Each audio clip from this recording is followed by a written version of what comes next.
ሰላም ቤተሰብ እንዴት ዋላችሁ? እግዚአብሔር ይመስገን በጣም ደህና ነኝ። ስለዘገየው እጅግ በጣም ይቅርታ። ያው እንደምታውቁት እንደነገርኳችሁ ነው፣ ደጋግሜ ከምነግራችሁ በሚለው ነው።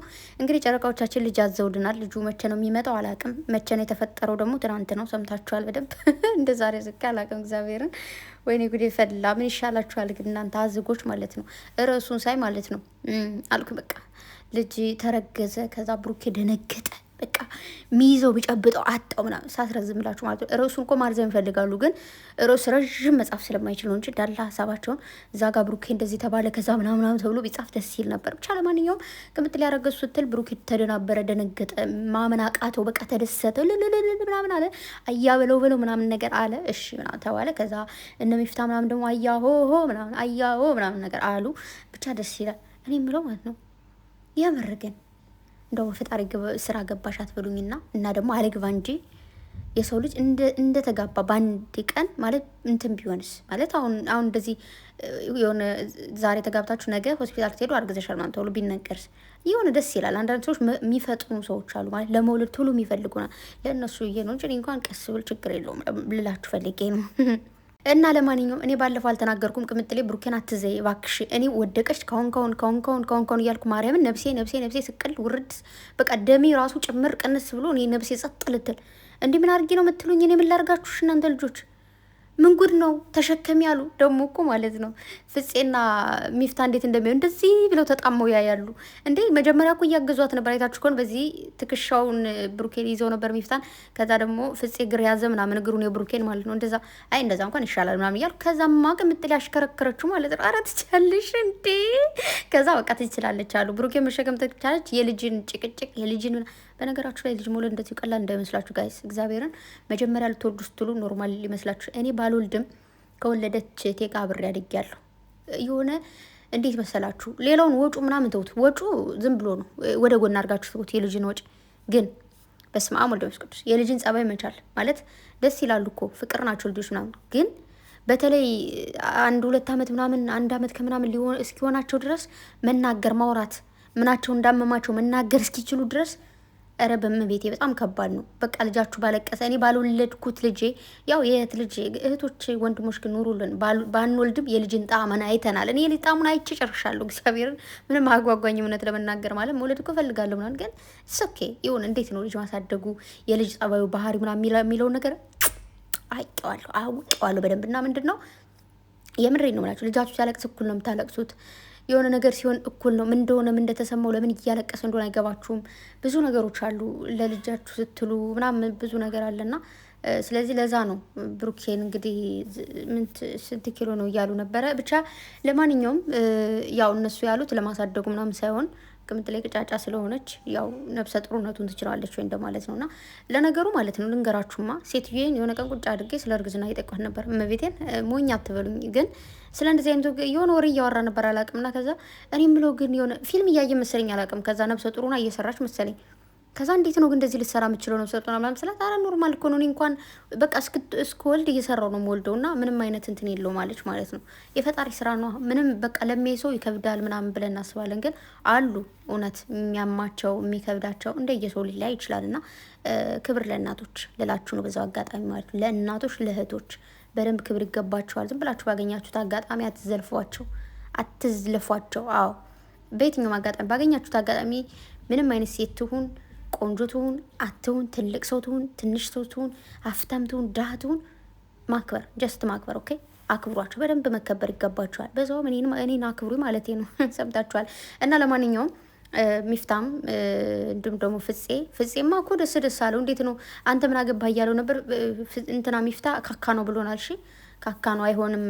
ሚዜ ሁነን ሚዜነቱ እንዳይቀርባቸው ነው ባካችሁ፣ ሚዜነቱ እንዳይቀርብ ነው።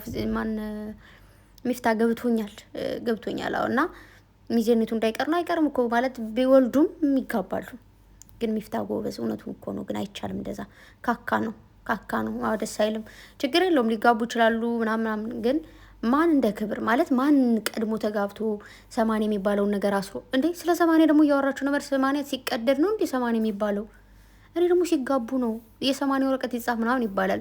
ከዛ እንደውም ለፍች ሲሆን አንዳንድ ሰዎች ሳያገቡ ሲገቡ ምንድን ነው ሳይጋቡ ትዳር ውስጥ ሲገቡ እንፋታ ምናምን ስትል ምን 80 ያለሽ ነው በቃ ቤቴ ውልቅ ምናምን ይላታል። አያችሁ። ስለዚህ 80 ገና ሲጋቡ ያለው ነው ማለት ነው። ወይኔ ጉዴ! ትዳር ግን ብዙ ጥናት ያስፈልገዋል። እና ለማንኛውም ቅምጥሌ ደግሞ ማለት ነው ብሩኬን ስለ ትናንቱ ፈርታ እኮ ነው ጥለዋት ሄደው ከዛ እንደዚያ ዙራ ብሩኬ እየሳመችው ነበረና እንደ ደስ እንዳለኝ እንደዚህ ስትሆነው እንደ ደስ እንደሚለኝ። ከዛ ደግሞ ብሩኬ እንዳያችሁት እንደዚህ አንጠልጥሏት ደግሞ ሮጠ። ተጨፋፍረዋል ዛሬ። እንኳንም ጨፈራችሁ። ብቻ ደስ የሚል ጊዜ ነበር። ሁሌም እንደዚህ ጨፍሩ፣ ሁሌም ዘና በሉ እያዳሚ ማለት ነው። እኔ እኮ እንደው እናንተ ግን የእውነታችሁ እንደው ኧረ ወይኔ እነዚህ ልጅ እኮ ገና ትናንት ምን ብለውን ነበር? ገና ብዙ ነገር ይጠብቀናል ወደፊት ብለውን፣ ዛሬ ደግሞ አረገዙ ማለት አረገዙ አላልኩም፣ አረገዘች ሲባል ቅምጥሌ ደስ እያለኝ ነው ምናምን ስትሉ አይደብራችሁም እንዴ? ነገ ስንት ፕሮግራም አለባቸው። አሁን እንዳትወልዱ እውነት ቀስ በሉ። እኔ ባለፈው ተሳስቼ ነው ዝም ብዬ ስቅለበለብ ነው ውለዱ ምናምናም እያልኩ የተቅለበለብኩት። ገና ቀስ ብላችሁ አሁን ለሁለት ፍቅራችሁን አርጋችሁ አጣጥሙ። ለሁለት ማለት ነው። በዚህ ባቢ ማማ እያሉ ልጆች ከሚረብሿችሁ መጀመሪያውን ፍቅራችሁን እፍና አርጋችሁ ለሁለት ፍቅሩንም ምኑንም እንደፈልጋችሁ። ከዛ በኋላ የምትፈልጓቸው ነገሮች አሉ። አሁን እየጨረሳችኋቸው የመጣችሁ ፕሮሰሶች አሉ። ወደፊት ደግሞ የተወሰነ ይቀራችኋል። እነሱን ቀጭቋ ካረጋችሁ በኋላ ውለዱ። አውቄ ነው እኔ ምን አገባኝ፣ እናንተ ናችሁ የምታውቁት ይህን ነገር። እኔ አገባኝ። እንደ ሀሳብ ነው፣ እንደ ሀሳብ ይቀያየራል ሀሳብ። የሆነት ለመናገር ባለፈው መጦብኝ ነበር እንደወልዱ ፈልጌ። አሁን ደግሞ ትናንት እየተናገሩ የነበሩት አንዳንድ ሀሳቦችን በዛው ጣል የሚያደርጉልን ምንላቸውን ነገር ቅምጥሌን ደግሞ ይሄው እያስረገዛችሁ ይዛችሁ ትመጣላችሁ። እዛ ፎቶ እኔ እኮ ብያለሁ ባለፈው፣ እንደዚህ አይነት ፎቶ ሲያዩ እነሱ ምን ይሰማቸው ይሆን ብያለሁ። ብሩኬን ባለፈው ህፃን ሴት ልጅ እያሳቀፋችሁ ከዛ ልጅ ፈልጋለሁ አለ። ሴት ልጅ እያሳቀፉ የሚሰማኝ ስሜት አለ። ከዛ ደግሞ ሴት ልጅ እንዴ ነገሩ ሰምታችኋል እንዴ? ብሩኬ እኮ ሴት ልጅ ከወለድን ለብቻሽ አልጋ አሰራልሻለሁ እና እኔ ልጄን እጫወታለሁ፣ ልጄን እኔ ነው መወስዳት አለ። በዛ ተጨቃጨቁ እኮ። ወይ ጉድ! ገና ባልተወለደች ልጅ ተሰቃየች። አይ ግን ደስ ይላል። ወሰድ አታይ ተቀመጠለ ተው እንዳትይ ትሄድ ከአባቷ ጋር ትውጣ፣ ከውጭ ይሄዱ። ምን አገባሽ ከአንቺ ጋር ልቅቅ ትላለች። እኔ እንደውም ልጆቹ ሁሉ ከአባታቸው ጋር ይላጠፉ፣ እዛው ይፋቀሩ። እኔ ቤት ፊልሜን እግሬን ሰቅዬ ነው ሳይሙለው ይውጡ ከአባታቸው ጋር፣ እዛ ከአባታቸው ጋር ይጨቃጨቁ። ትንሽ የፍቅር ጣል እያረኩላቸው ማለት ነው። ምን አገባኝ እኔ። እንደዛ ነው። ስለዚህ ችግር የለም የኔ ፍቅር። እሺ አትናደጅ ቅምጥሌ። እውነት ይከፋል እኮ አውቃለሁ። እናትነት ትንሽ ትያለሽ። እና ለማንኛውም ጋይስ ደስ የሚል ጊዜ ነበረ። ጓደኝነት ወንድምነት እኔ እንጃ ማርያምን ጥግ ድረስ ናችሁ። እውነት መከታ ናችሁ ለእነሱና ብቻቸውን ምናልባት ብዙ ነገሮች ሊከብዷቸው ይችላሉ። በነገራችሁ ላይ ግን እንደዚህ ጓደኞች ስላሏቸው፣ ወንድሞች ስላላቸው፣ ተስፋ የሚጥሉባቸው፣ ያለመሳቀቅ የሚያዟቸው፣ ያለመሳቀቅ ምንም የሚሏቸው ወንድሞቻቸው ናቸውና ረዥም ዕድሜ ከጤና ጋር ይስጣችሁ። እወዳችኋለሁ ከልቤ ነው። ሁልጊዜም ቤታችሁ ብቻ በየሄዳችሁበት ፍቅርና ሰላም ይስፈንላችሁ። እና ዛሬ በነገራችሁ ላይ ቁም ነገርም አለው ቀልድም አለው አዝግም ናቸው። ብቻ ቁም ነገር ስላችሁ ሚፍታ እያወራችሁ የነበረው አልፎ አልፎ ቁም ነገር ናቸው። እንደዚህ ዝም ብሎ ልክ አይደለም። እንደ ቀልድ ተደርጎ አንዳንድ እንደውም ከእንደዚህ አይነት ነገር ነው ቁም ነገር ያለው። በነገራችሁ ላይ ቁም ነገር ማስሬት ሲወራ ግድ ነው ቁም ነገር ነው። እና ብሩኬም ቅምጥሌ እንደዚህ ግንባሩንም ስትስማረ እንዳላረግዝ ምናምን ሲል የነበረው ምንድነው የሰው ልጅ አብሮ ስለሆነ አብሮ የሆነ ነገር እንደዚህ ጊዜዎችን ስላሳለፈ ምናምን ሌላ ነገር ያደርጋል ማለት አይደለም። ሲሪየስሊ ማርያምን ማያምን ሰው ሊኖር ይችላል፣ ሚያምን ሰውም ሊኖር ይችላል። አይ ነው የሰው ልጅ ሁሉ አይታመንም። የሰው ልጅ ሁላችንም እንደ መልካችን እንለያያለን ምናምን።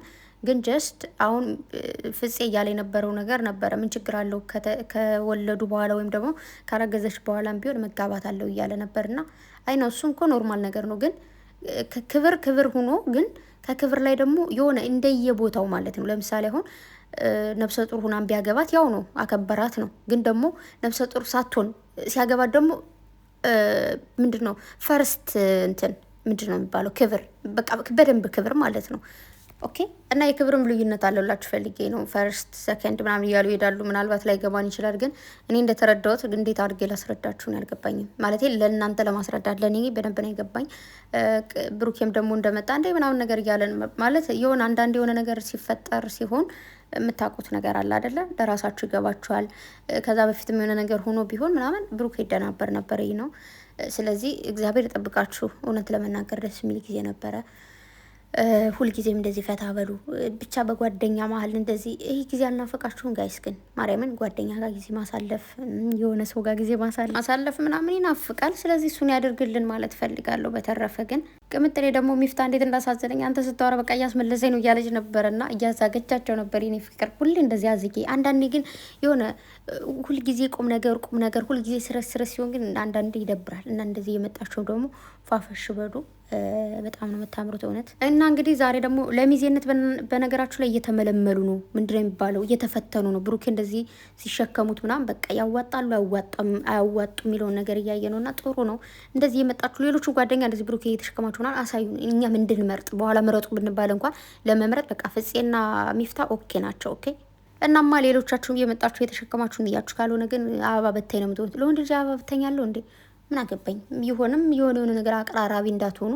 ሚዜ ለመሆን ደግሞ እንደዚህ መሸከም ምናምን የሚባል ነገር አለ ማለት ነው ጋይስ። አረ በጣም ነው የሳኩኝ። ቅድም ደግሞ ቅምጥሌ ራፐር ሆና ማለት ዛሬ የመጣ ነው ማለት ነው ምናምን እያለች ስታወራ፣ ከዛ ደግሞ በስነ ስርዓት ስታወራ አይ እንደሱ ሳይሆን እንደዛኛው ነው እያለ ደግሞ ፍፄ ደግሞ አዘጎች። ለማንኛውም ይመቻችሁ፣ ወዳችኋለሁ። መልካም አዳር ይሁንላችሁ ጋይስ። ባይ